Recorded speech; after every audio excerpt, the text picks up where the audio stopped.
احنا فتنا لغاية فتنا على قفص. قفص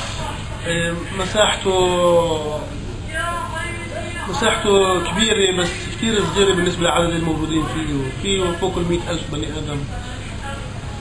مسطح ترابي مستنقع، هو أكثر من إنه محل جاف. مسيج، وعلى السياج في جنود اللي بيمنعوا أي واحد يفوت ويطلع. فوق مدخل واحد صغير يوسع على سيارة واحد باتجاه واحد. ظروف القفص اللي موجودة فيه هاي الناس كثير أوطى وأقل من ظروف قفص مربى فيه دجاج. عشان القفص الدجاج احنا بنحافظ على نظافته ونحط محل معين للأكل، بنحط وسخ بننظفه أول بأول عشان نحافظ إنهم يعيشوا ويبيضوا. القفص اللي فيه هاي الناس فيه ظروف مش غير إنسانية، فيه ظروف لا تصلح ولقدام رح تبين الشغلة لأنه يكون فيه حياة. لما أنت بتحكي إنه فيش محل لتصريف مجاري، فيش محل، فيش حمامات تتلائم.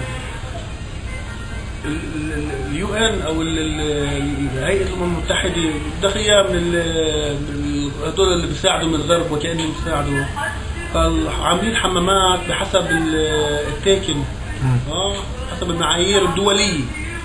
هو شقفة حيط بلوك نازل منه 3 مواسير ل100,000 بني آدم، 3-4 مواسير بالخلا بالهواء الطلق في عز الشتاء، مش مسكر حتى. بس عندهم نفس عزيزي. قبل أيامات كانوا موجودين في بيوتهم اللي هن مستورين فيها، دافين فيها، باكلوا وبيشربوا، عايشين حياة زي الحياة اللي احنا عايشينها. طبهم الأطفال بخرفونا عن قصف، خرفونا عن كيف انقصفت بيوتهم، خرفونا عن كيف في براميل كانت تفقع، خرفونا كيف هاجموهن الشبيحة وذبحوا وقتلوا، كيف الجثث كان في حواليهم، كيف يهربوا. اللي نفد مع امه واللي ما نفدش غير مع سته، واللي ما نفدش مع عيلته من اساسه، واللي عاود هرب وامه وابوه صح له حظ مشيوا من ريف دمشق. في ناس بيحكوا لي شو ناس، يعني بحكي على اطفال 9 سنين 10 سنين اللي بخرفوا يمشوا 2.5 يوم، اليوم الثالث هن عمليا وصلوا الحدود من ريف دمشق بالجبال. في واحد بس اللي حكينا معاه اللي هو فوق 11-12 سنة، اللي هو شاب موجود نايم كان بالخيمة على الأرض وعم يستنى نجيب له كرسي أو شيء نرفعه على الأرض عشان الشتوية الجاي، بس ما يصفيش كل جسمه بالأرض مش بس إجرين.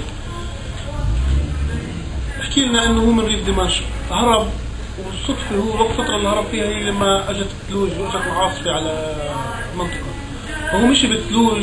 على فكرة الزعترة منطقة بتثلج فيها وأتلجت فيها بالثلج السابقة، وهو ماشي بالثلوج كرحت إجريه.